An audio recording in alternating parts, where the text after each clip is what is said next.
மானசலோகா. வணக்கம் நமச்சிவாய.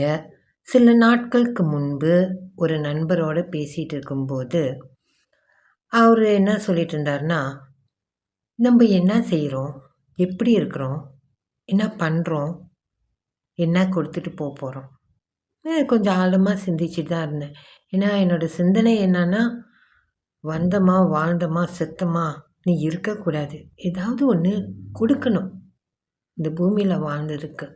அப்போது நீங்களே சொல்லுங்களேன்னு அவரை கேட்கும்போது அவர் என்ன சொன்னார், நம்ம வாழ்கிற இந்த வாழ்க்கை இருக்கு இல்லையா, இந்த வாழ்க்கை தான் நம்மளோட தகவல்.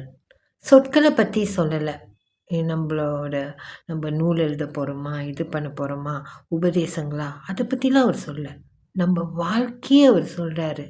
இப்போ என்னான்னு கேட்கும்போது சொல்கிறாரு, நம்ம எப்படி வாழ்கிறோம், சத்தியத்தில் வாழ்கிறோமா, நேர்மையாக இருக்கிறோமா, எதெல்லாம் நம்ம கடைப்பிடிக்கிறோம், எப்படி இருக்கிறோம்.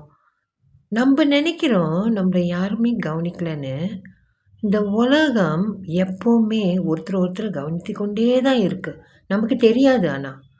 ஆனால் ஏதேனும் ஒரு நேரத்தில் சொல்லுவாங்க, இன்னார் வந்துட்டு இப்படி வாழ்ந்தவங்க, அவங்க நேர்மைனா அப்படி ஒரு நேர்மை, சத்தியத்தை அவ்வளோ தூரம் கடைப்பிடிச்சாங்க.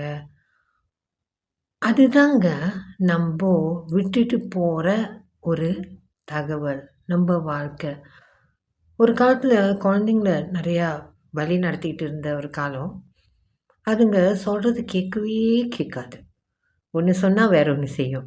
ஆனால் நான் செய்யறத அப்படியே பார்த்து பார்த்து திருப்பி பண்ணுங்க. எனக்கு நூல் படிக்கிறது ரொம்ப ரொம்ப பிடிச்ச விஷயம். எப்போவுமே கையில் ஒன்று இருக்கும். நேரம் கிடைச்சா திறந்து படிப்பேன்.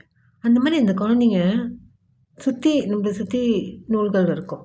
எது நான் படிக்கிறத பார்த்துச்சுன்னா அதுங்களா எடுத்து ஏதோ ஒன்று படிக்குங்க. நான் சொல்லும்போது படிக்காது. இந்த மாதிரி நிறைய விஷயங்கள் நான் செய்யறத அதுங்க பின்பற்றியதை நான் பார்த்துருக்கேன். குழந்தைங்க மட்டும் அப்படி கிடையாது, பெரியவங்களும் அப்படி தான். வந்துட்டு நக்கலாக சொல்லுவாங்க, இவன் என்ன பெரிய ஆளா, இவன் மட்டும் இப்படியான்னு.